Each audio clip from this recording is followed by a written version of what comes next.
The purse, the bag tonight, and can anybody guess how this was made? Are those plastic bags? It's knit. And what is knit? What is this stuff? All the plastic bags from the grocery store. Wow! I just love this bag. Cool. That's really cool. Should I stay or should I go now? If I go, there will be trouble. If I stay, it will be double. So you gotta let me know. Should I stay or should I go? All right, it's the 80s. And that crazy Greek guy, Tom Kalparis, and myself are both waitrons at Aegean Fair, a wonderful Greek restaurant in Boston. They serve homemade delicious classics like pasticcio, similar to moussaka. Have you heard of moussaka? Yeah, it's kind of like similar to lasagna, right? And how about galactoborico? This is a dessert that's heavenly, that I cannot even describe. You just have to experience it. And of course, spanakopita, spinach pie, and baklava. I'm getting hungry. How about you? All right. Anyway, Tom and I become fast friends, great pals. Whenever we are closing the restaurant together at 2 in the morning, we blast our favorite radio station through the sound system as we clean up and literally dance on the table. We're young and alive and having a blast in our youth. We share different parts of our separate lives with each other. He sometimes takes me to his favorite gay variety show up in Montreal, Canada. We drive all the way up there. His act is belly dancing, which includes a back bend while balancing a sword on his forehead. Wow. This guy, he is so great. The day after the show, I would sometimes take him to a great shoe store because Montreal is the place to find really gorgeous, well-made shoes. We're usually rushing back to Boston on Sundays so we can make it to work on time. Tons of traffic with everyone coming back from their weekend getaways. Sometimes we end up in such thick traffic that we need to go close to 100 miles per hour in the breakdown lane to get back in time. We wouldn't dare think of leaving in a timely manner, right? One day, Tom is telling me and my friend Miriam about his wild cruising adventures and escapades. His favorite place to cruise is in the Fenway, known as the Fens to the local.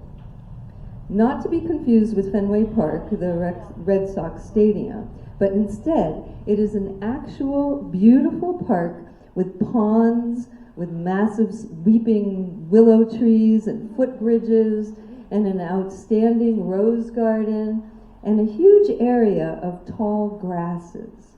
The tall grasses are actually invasive high reeds that are very difficult to remove. It's just a perfect spot providing privacy for the gay cruising area. Tom tells us that they must have put some time and effort into making all the trails in this large area. It's around a half mile wide as well as long. He says some wild sexcapades happen there every night. And Miriam and I say, we want to go.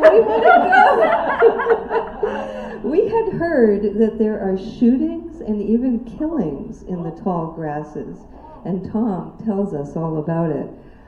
Hardcore gay bashers go in there and commit murder. Also, it seems that this particular gay community does not want any females in there during cruising hours. Women have been murdered in there, and over the years there's been talk of trying to cut it all down.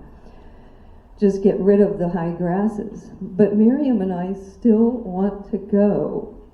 We must see this extraordinary display that's not far from where we live.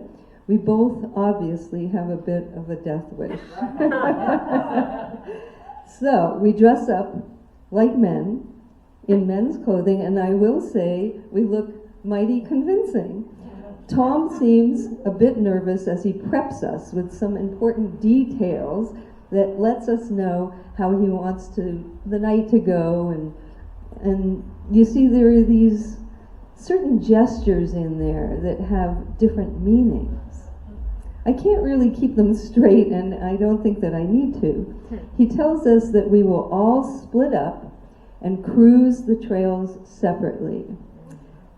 This is a brand new experience for me. It is completely quiet in there. Like you could hear a pin drop.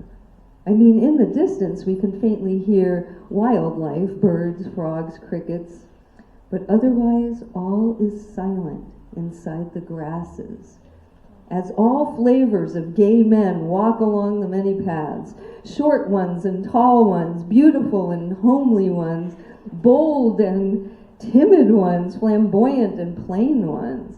They're all here. It is eerie how silent it is, and also exciting.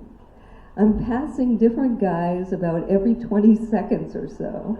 I vaguely recall Tom saying not to make eye contact with anyone. I think he said that eye contact means that you want to hook up with each other. We've been in there for about 10 or 15 minutes when I turn down a very narrow path that dead ends. What I see before me is astounding, and I'm sure my jaw dropped. Adonis is standing completely naked in the center of 5 or 6 guys all doing things to him.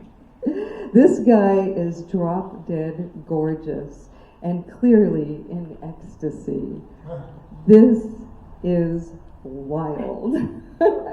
Then all of a sudden I hear footsteps approaching behind me, and then Tom whispering in my ear, "We need to get the hell out of here pronto. We must find Miriam because they have discovered that 2 females are among them." When I then get an exhilarating sensation, at that moment I realize that I am not an emotionally healthy human being. I mean, I should be scared shitless. But I'm not. This is thrilling and enjoyable for me. Luckily, we find Miriam in a few minutes and hightail it out of there.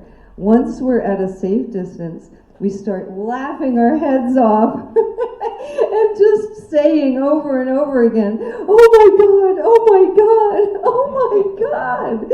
What a night. A year later, we hear that the grasses were burned down to the ground.